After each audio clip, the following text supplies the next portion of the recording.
Materi manasik ibadah umroh untuk keberangkatan tanggal 27 September 2022 insya Allah. Masih tetap semangat? Jawab semangatnya. Semangat. Masih tetap semangat? Semangat ya. Kalau saya bilang halo, semua bilang hai. Halo? Hai. Nah, kalau saya bilang hai berarti semua bilang halo. Halo? Hai. Halo, halo. Hai, hai. Hai, halo, halo, hai. Semangat, Bu. Ngapain pulang dah hujan? Ya, macet. Ustaz, saya pakai mobil macet. Pakai motor kebasahan ya, nggak bawa jas. Oke, kita lanjut ya. Tadi kita udah ngejelasin mengenai cara berihram. Pertama adalah bersih mandi dulu ya. Jadi sistem caranya prakteknya kalau kita langsung umroh, berarti Bapak Ibu sudah mandi karena kita mau ke Orchard dulu. Di Orchard itu disiapin WC khusus buat kita yang transit. Nah, jadi memang hotel transit ada ya di Orchard itu. Jadi ada toilet khusus, bahkan ada kamar, biasanya dikasih kamar sebentar ya, sejam 2 jam sambil nunggu kita ke bandara. Di sana kita bisa mandi untuk niat ihram. Ya. Kita bisa menggunakan toilet itu, kemudian kita bisa mandi niatnya ihram, plus ketika posisi kita, ini teknis ya. Posisi kita mau umrah dulu, berarti ibu-ibu mah sudah aman karena apa yang dipakai itu sudah ihram. Tinggal bapak-bapaknya biar nggak ribet, SV ya pesawatnya Kang ya? SV ya. Oke, SV itu enaknya di belakang pesawat ada musola.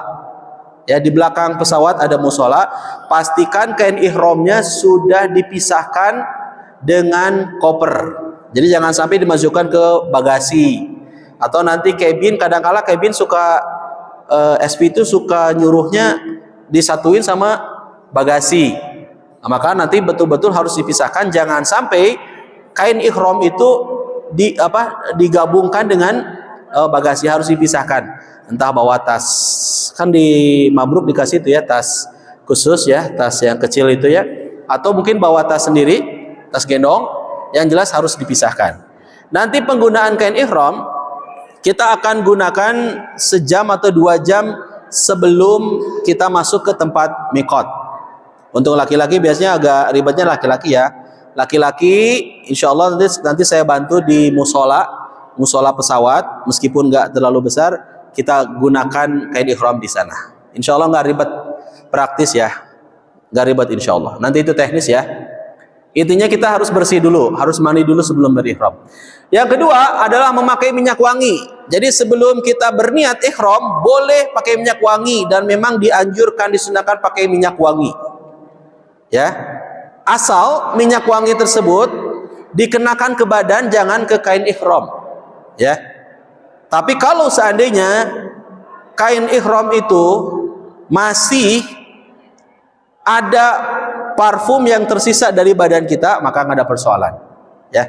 Oke, berikutnya cara berihram yang ketiga adalah memakai pakaian ihram. Jelas, pastikan laki-laki terutama yang harus diingetin, kalau di sini ada yang berangkat sama istrinya, mama ingetin dong mah, ingetin ayahnya kain ihram jangan sampai lupa ya, harus dibawa dan harus dipisahkan ya, karena kita ke Mekah dulu.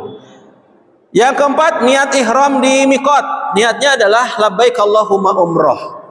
Labbaik Allahumma umroh, atau boleh labbaik Allahumma umrotan, atau boleh labbaika umroh. Silakan pilih. Ketiga-tiganya boleh. Labbaika umrotan boleh, atau labbaik Allahumma umroh, atau labbaik Allahumma umrotan. Sebetulnya 2 ya. Satu labbaika umroh, atau boleh labbaik Allahumma umroh. Ini diucapkan ketika kita sudah berada di mikot. Mikot itu adalah batas.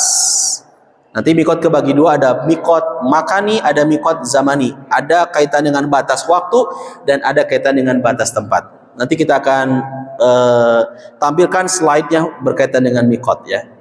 Oke, jadi niat ihram di mikot adalah labbaik Allahumma umroh. Boleh bareng-bareng Bu? 1, 2, 3 Bapak. Labbaik Allahumma umroh. Hafal. Wih, cerdas di sini mah ya. Luar biasa, baru sekian detik langsung hafal labbaik Allahumma umroh. Atau mau paketan boleh. Asal jangan tatan, karena tatan mah MC tadi. Labbaik Allahumma tatan, jangan itu mah ya. Labbaik Allahumma umrotan atau labbaik Allahumma umroh. Bisa? Bisa, hafal. Oke. Kalau sudah labbaik Allahumma umrotan, Ustaz ngapain?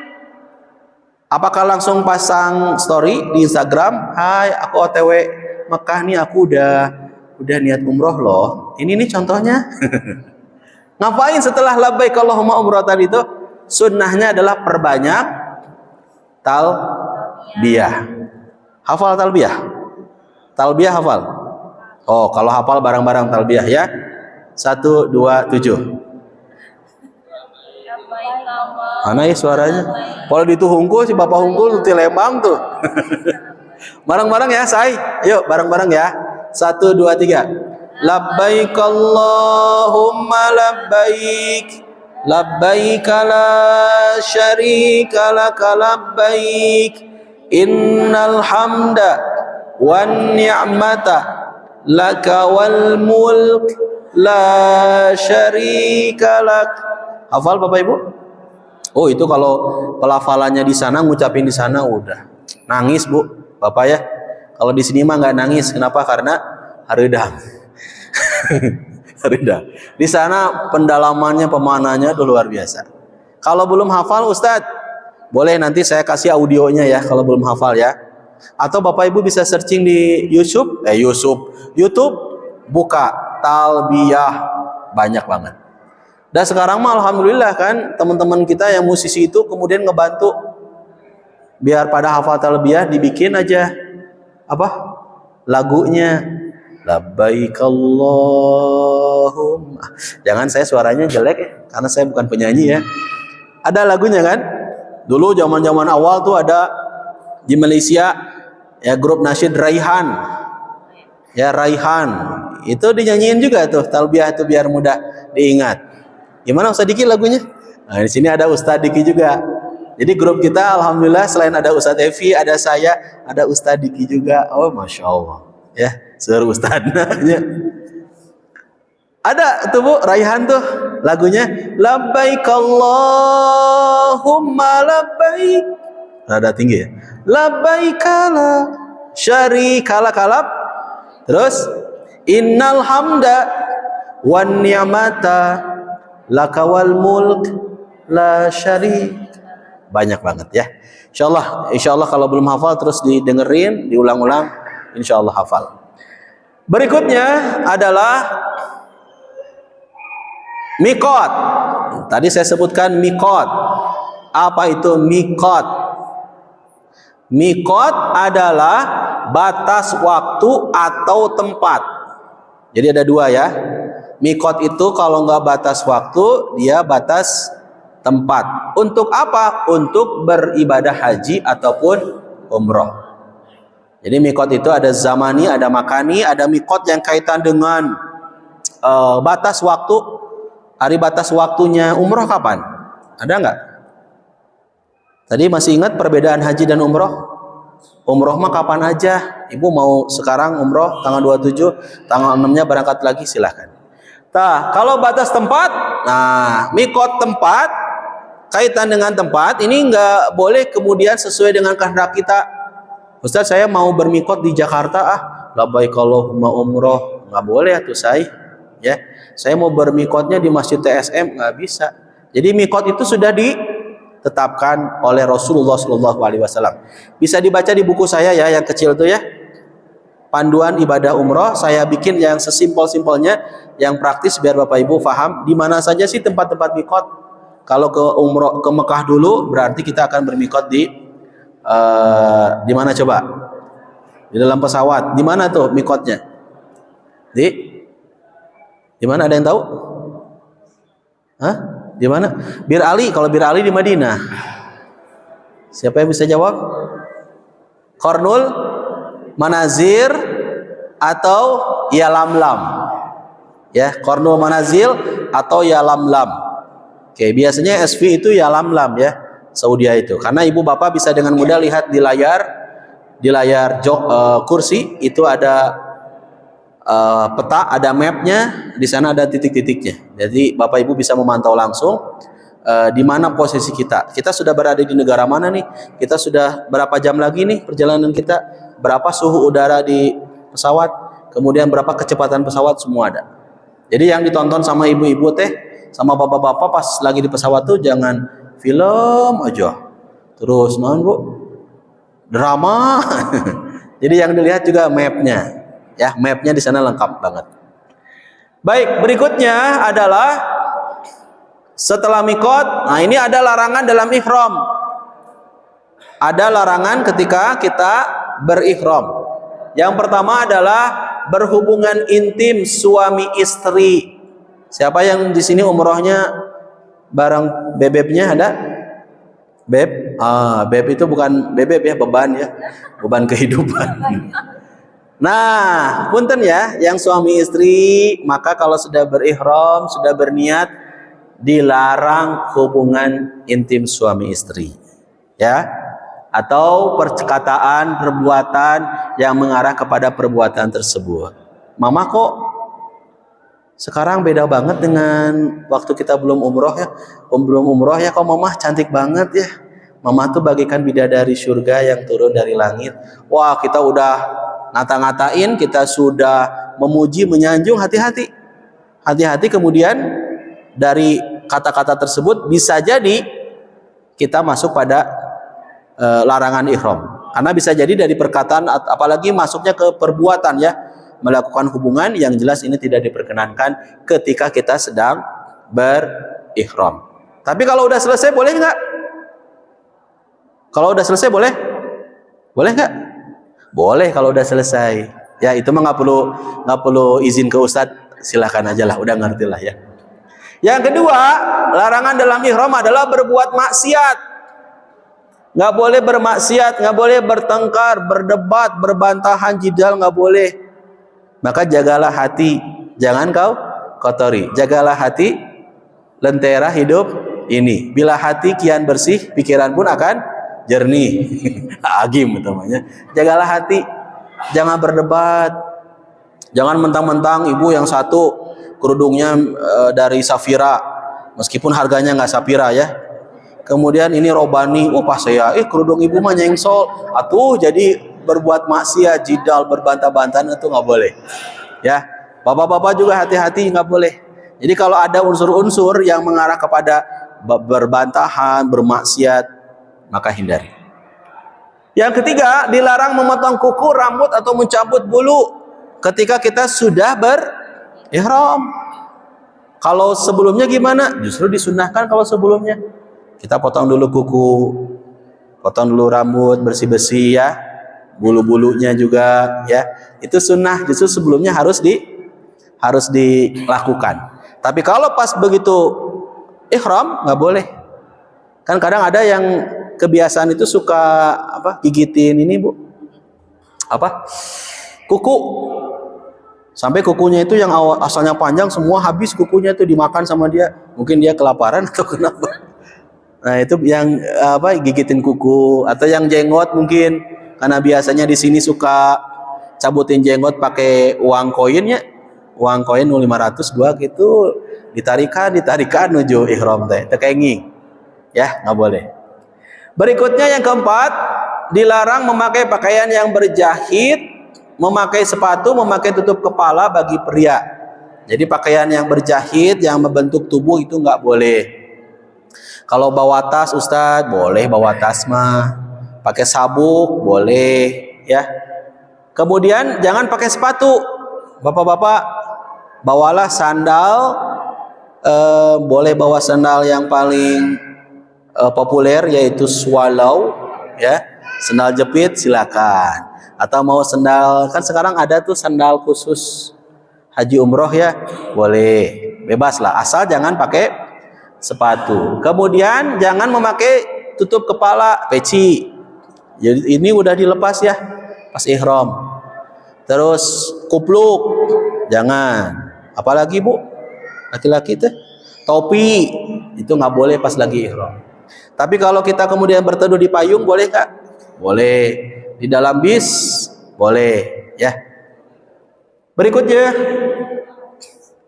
larangan dalam ihram berikutnya menutup muka dan memakai sarung tangan yang menutup telapak bagi wanita. Ini kayak cadar nggak boleh ya. Kalau masker nggak termasuk menutup muka dalam arti cadar. Jadi kalau masker boleh, diperkenankan. Cuma di sini saya setelah Saudi membuka buat visa kita ya, Indonesia salah satunya, di sana itu hampir 90% nggak pakai masker ya. Tapi kalau dirasa ibu bapak masih belum nyaman nih Ustadz, saya masih pakai masker, boleh nggak? Boleh, silakan ya. Oke, memakai wangi-wangian udah nggak boleh ya kalau udah ihram ya.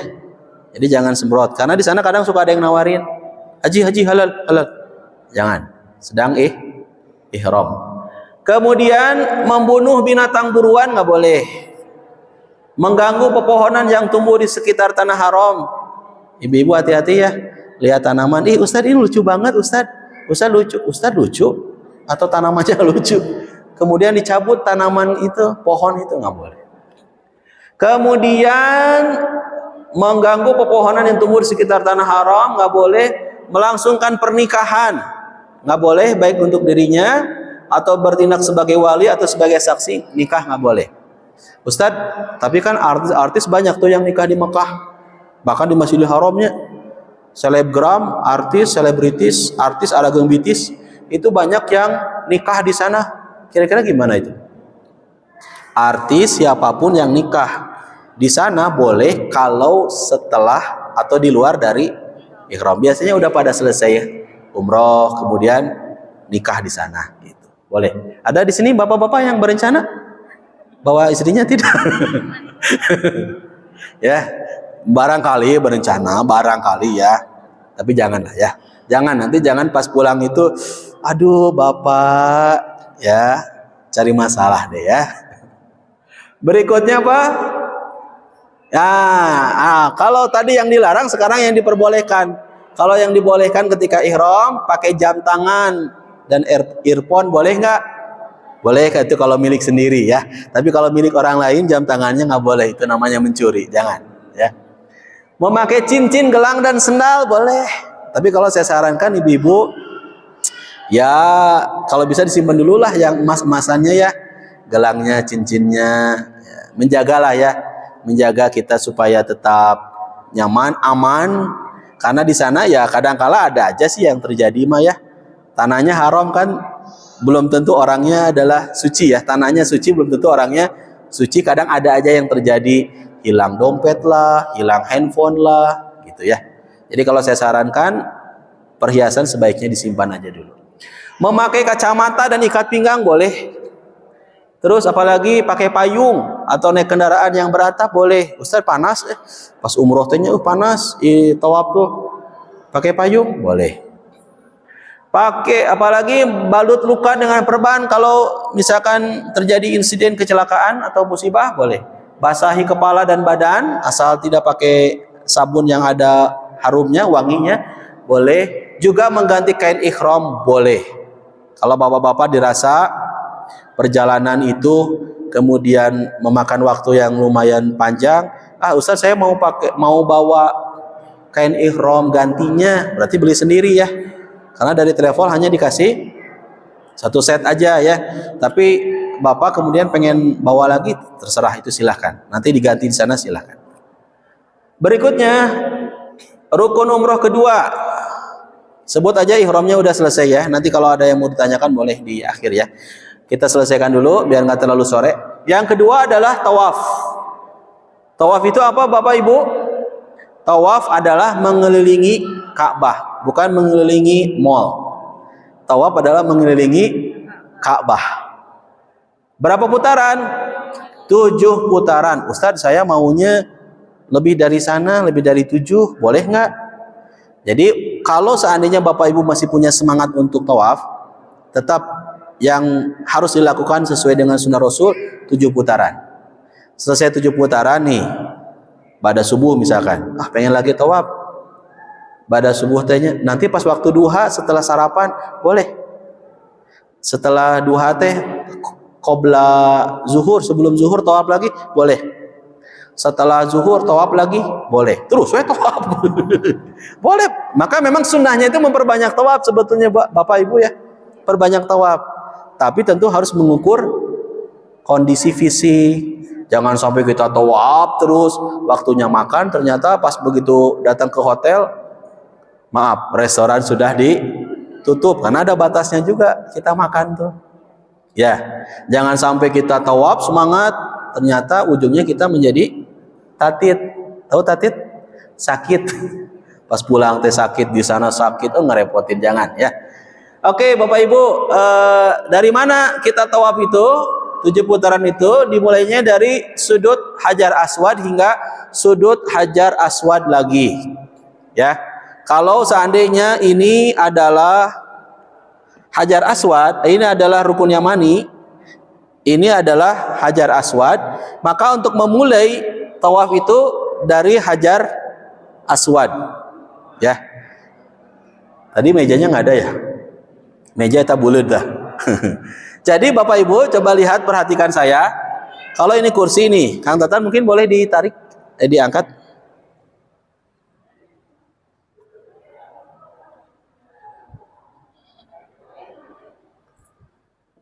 Ya, selain pengisi materi manasik juga pengangkut kursi. Gak apa-apa, menyenangkan. Ini Hajar Aswad. Oke, bayangkan ini adalah kursi. Ini Hajar Aswad.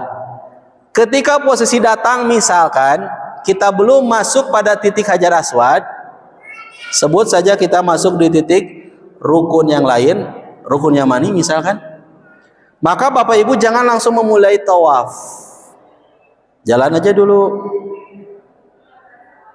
Hidayat bisa nih namanya, jalan dulu. Nah, pastikan posisi badan kita sudah berada di Hajar Aswad. Ka'bah berada di sebelah kiri. Ya. Ka'bahnya di sebelah kiri. Kalau seandainya karena saking padatnya matof, tempat tawaf, maka untuk memastikan itu sudah masuk di titik Hajar Aswad belumnya, Bapak Ibu bisa lihat ke sebelah kanan. Di sebelah kanan ada lampu neon yang berwarna hijau. Itu sebagai pertanda untuk kita memulai tawaf ya di titik Hajar Aswad. Jadi pastikan harus ngepas banget. Kalau seandainya ini kan grup 51 orang ya, saya di depan ya. Kalau saya dan jamaah yang dekat saya yang di depan sudah masuk Hajar Aswad, bisa jadi yang di belakang belum masuk titik Hajar Aswad. Maka ketika saya sudah berisyarat Bismillah ya Allahu Akbar, sedangkan yang di belakang belum memasuki titik Hajar Aswad, jangan ikut-ikutan berisyarat. Faham maksudnya? Jadi ketika saya atau yang ada di barisan depan sudah masuk tepat di titik Hajar Aswad, maka yang di belakang jangan langsung berisyarat. Tunggu setelah kita jalan, putar, nah baru yang di belakang tuh yang di tadi rombongan yang tadi yang di belakang ekornya sudah masuk, baru dia berisyarat. Karena banyak kasus kejadiannya, lihat ustadznya sudah berisyarat, yang di belakang ikutan berisyarat, padahal belum masuk pada titik Hajar Aswad. Baik, 7 putaran ya. Terus, nah ini gambarnya, kebayang? Ini Hajar Aswad. Sudah ada tanda panah. Yang di belakangnya adalah rukun Yamani atau pojok Yamani. Oke. Jadi kalau seandainya nanti kita masuk di pintu masuk yang pas di rukun Yamani, jangan memulai tawaf. Jalan dulu ke titik Hajar Aswad. Insyaallah nanti teknis saya akan menyampaikan kepada Bapak Ibu. Kalau sudah masuk ke titiknya, baru kita mulai. Ya. Berikutnya, Tata cara pelaksanaan tawaf, mengelilingi Ka'bah 7 putaran dengan arah berlawanan dengan arah jarum jam. Sehingga Ka'bah selalu ada di sebelah kiri. Dimulai dari Hajar Aswad dan diakhiri di Hajar Aswad. Itu dihitung 1 putaran. Ini saya mulai Hajar Aswad. Putar. Baru dihitung 1 putaran. Ya. Takbil, mencium Hajar Aswad. Jadi cara ketika kita tawaf boleh dengan cara mencium Hajar Aswad kalau memungkinkan, cium. Tetapi kami sangat menyarankan di umroh kedatangan tawaf kudum ini jangan cium Hajar Aswad dulu ya. Karena ceritanya kita lagi tawaf kedatangan. Umroh pertama kali ini ya, kita baru datang. Kalau semuanya kemudian pada pengen cium Hajar Aswad, khawatir rombongan terpecah-pecah, terpisah-pisah. Kami berharap masuk 51 orang, keluar 51 orang. Siap Bapak Ibu untuk kompak kerjasama? Nanti ada Pak Anang di sana ya, insya Allah. Jadi mohon untuk kebersamaannya.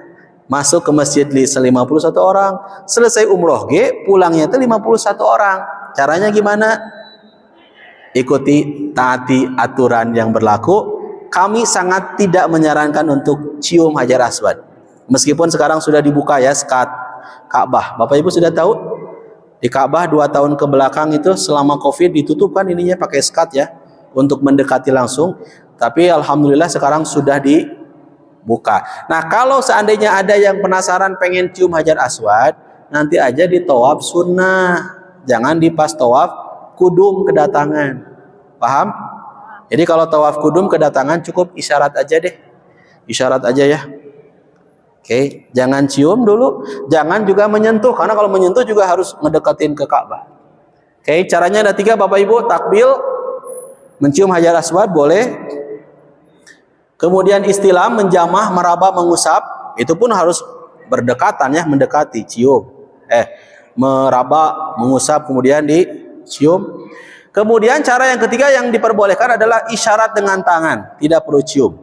Jadi isyarat dengan tangan itu juga diperkenankan, ya. Baik, berikutnya. Tata cara pelaksanaan tawaf berikutnya adalah ittiba. Ittiba itu adalah cara menggunakan kain ihram ketika melaksanakan tawaf umroh kudum, yaitu membiarkan pundak kanan terbuka dan menutup pundak kiri dengan kain ihram. Lihat gambarnya, klik lagi. Ini buat bapak-bapak. Nah, ini bapak-bapak. Jadi kalau lagi tawaf, bapak-bapak harus seperti ini. Nanti kalau udah selesai tawaf, apalagi sholat, kedua pundaknya harus ditutup. Berikutnya. Ya, berikutnya adalah romal. Romal yaitu lari kecil yang dilakukan oleh laki-laki ketika melaksanakan tawaf pada putaran 1 sampai putaran ketiga. Romal juga dilakukan ketika melaksanakan sa'i antara 2 tanda hijau pada setiap putaran. Jadi kalau pas tawaf kudum, tawaf kedatangan, disunnahkan 3 putaran pertama, putaran 1, 2, 3, itu disunahkan romal, lari-lari kecil. Tahu lari-lari kecil gimana? Nah, ini ya, lari-lari kecil ya. Jangan lari-lari besar. Kalau lari-lari besar, lompat namanya. Lari-lari kecil, ya. Putaran 1, putaran 2, lari-lari kecil. Putaran ketiga, lari-lari kecil. Putaran 4 sampai 7, jalan biasa. Oke. Dan itu pula nanti akan dilakukan pas ketika sa'i. Kalau ketika sa'i, ini khusus laki-laki ya. Ketika sa'i mah dari putaran 1 sampai terakhir itu nanti ada lari kecil. Kita lihat gambarnya. Oh, belum ada gambarnya. Nanti kita lihat gambarnya ya. Oke, yang tadi dulu. Romal sudah ya? Sambil membaca bismillahi wallahu akbar di Hajar Aswad atau di garis yang ditarik lurus dari sudut Hajar Aswad. Jadi Bapak Ibu yang kemudian masih ketakutan, masih kekhawatiran, Aduh gimana Ustadz, umroh tuh saya nggak bisa ya doa-doanya. Sebetulnya simpel doa-doanya, praktis. Tadi doa yang pertama apa? Pas ihram. Ihlal ihram apa? Niat ihram, niat umroh apa tadi? Labbaik Allahumma umrotan atau labbaik Allahumma umroh atau labbaika umroh. Bisa? Nah, pas tawaf yang dibaca itu tuh Bismillahi wallahu akbar. Boleh Bismillahi wallahu akbar atau Bismillah Allahu akbar.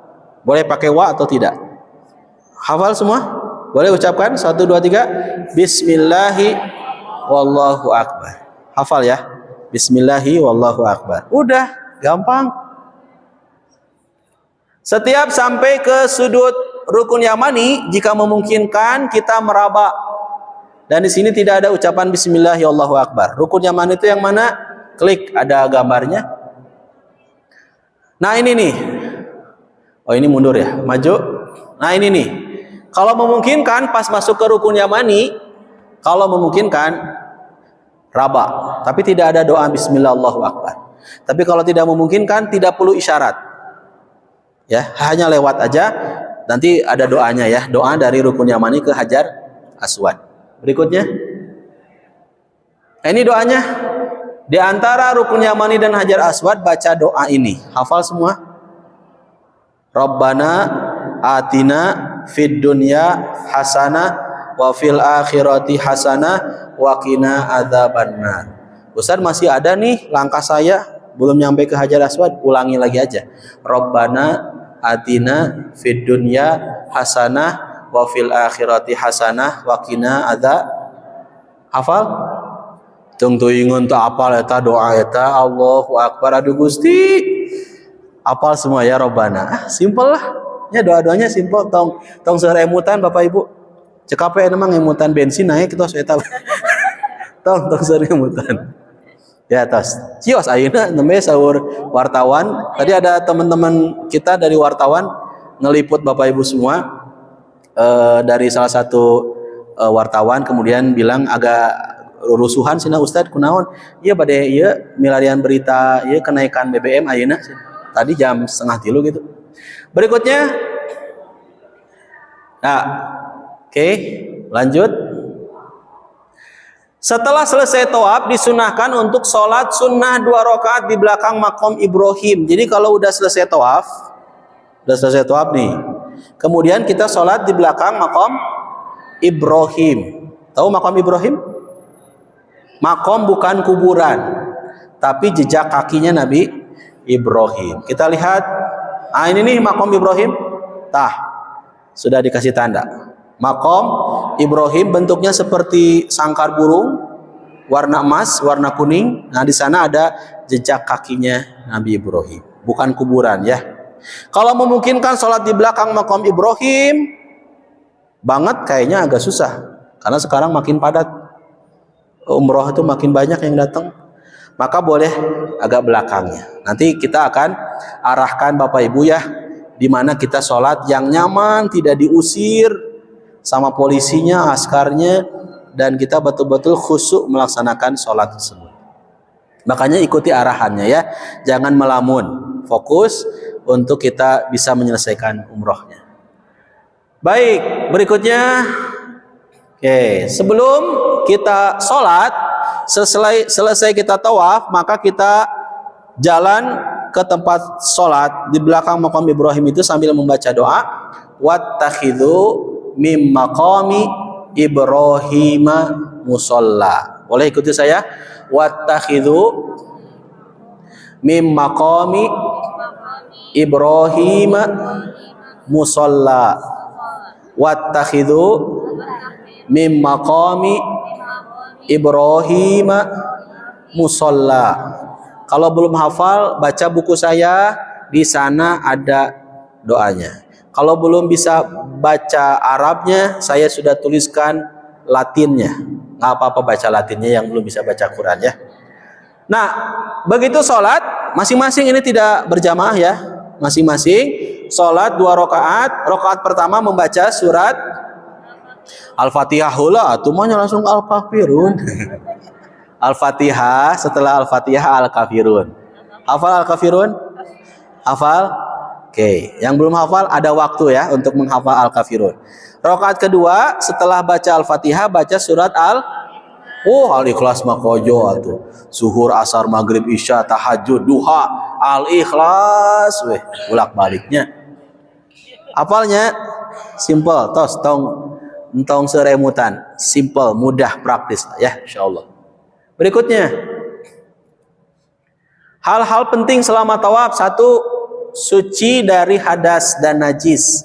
Jadi diusahakan sebelum tawaf sudah punya wudu.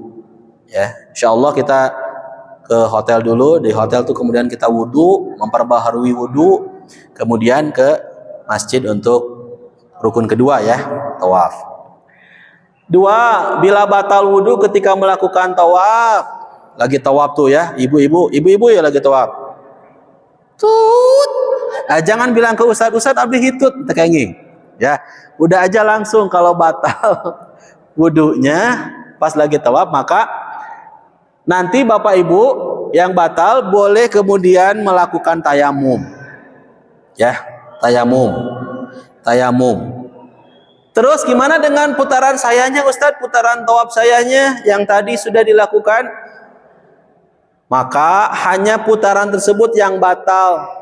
Kemudian berwudu atau tayamum dan lanjutkan sisa putaran yang belum terselesaikan. Jika dirasa repot untuk wudu, mesti keluar misalkan, atau sebetulnya di dalam juga ada ya. Tapi kalau seandainya repot, maka boleh bertayamum. Dan ibu bapak ketika batal di putaran, misal putaran kelima batal, jangan mengulangi lagi di putaran pertama tawafnya. Hanya di putaran terakhir aja, putaran yang tadi batalnya aja. Kalau putaran kelima batal, maka kemudian wudu atau tayamum, kemudian melanjutkan lagi putaran yang kelima tadi karena batal. Oke, simpel ya, jadi nggak perlu dari pertama ya. Tidak ada definisi tawaf berjamaah juga untuk rangkaian ibadah umroh lainnya, tetapi boleh dilakukan bersama-sama. Apalagi ini pertama kali ya ibu bapak umroh. Aduh Ustaz abdi sieun nyasab, abdi sieun ieu sieun itu, banyak ketakutan. Intinya jangan banyak ketakutan lah ya. Karena kita sebagai tamu Allah, kita dijamu sama Allah, kita akan diberikan kenyamanan sama Allah, kita akan diberikan keselamatan sama Allah, maka semua bergantung sama Allah. Jangan bergantung sama pembimbing ya. Bergantungnya sama Allah. Ada ya Ustaz Epi ieu, entong. Bergantungnya sama Allah. Ada Ustaz Diki ieu, Ustaz Deden jangan. Semua bergantungnya sama Allah supaya kita diberikan kemudahan ya. Baik, berikutnya kita akan bareng-bareng ya untuk tawaf kudum kedatangan. Tapi dah nggak selamanya bareng-bareng. Ada yang jamaah itu pas tawaf sunnah ya terutama. Ustaz saya mah mau sendiri aja deh. Ari bareng-bareng teh ngantosan si ece ieu, ibu ini, bapak ieu ka mananya ya. Terus aya 2 jamaah ngantosan di lobi hotel. Maka boleh kemudian mau tawaf sendiri aja boleh. Tapi kalau ibu-ibu sebaiknya ada pendampingnya, entah temannya, entah suaminya, jangan sendirian ya. Kalau bapak-bapak pengen sendiri aja Ustaz saya mah boleh. Tapi kalau seandainya pengen bareng sama ustadznya, nanti ada jadwal khusus di grup. Grupnya wajib untuk aktif internet. Yang mau tawaf. Yang mau tawaf bareng, ditunggu di lobi jam. Nanti saya sampaikan jamnya, kemudian tinggal di list 1, 2, 3. Isi. Kalau seandainya tidak ikut tawaf karena dirasa sudah mau istirahat, lapor supaya tidak saling menunggu. Berikutnya, apalagi? Bila saat melaksanakan tawaf terdengar iqomah. Apa sih iqomah itu? Iqomah itu apa? Qomat. Allahu Akbar. Asyhadu an la ilaha illallah. Atau Allahu Akbar, Allahu Akbar. Asyhadu an la ilaha illallah. Qomat ya menuju tawaf. Jangan apa Bu? Jangan panik Bapak ya. Maka sholatlah berjamaah. Aritos waktosna sholat. Jangan terus aja tawaf. Berjamaah sholat. Break dulu. Lalu sempurnakan tawaf seusai sholat. Pada saat sholat, kedua pundak hendaknya ditutup dengan kain ihram. Jadi pas lagi tawaf nih, qomat, Allahu Akbar, asyhadu an la ilaha illallah. Stop dulu. Ikut barisan salat. Setelah itu ingat pundak kanan dan kiri harus tertutup. Setelah salat, Ustadz, saya langsung tawaf. Iya, ada belum selesai tawafnya. Maka selesaikan di putaran yang belum selesai. Bisa? Bisa ya, insya Allah. Bila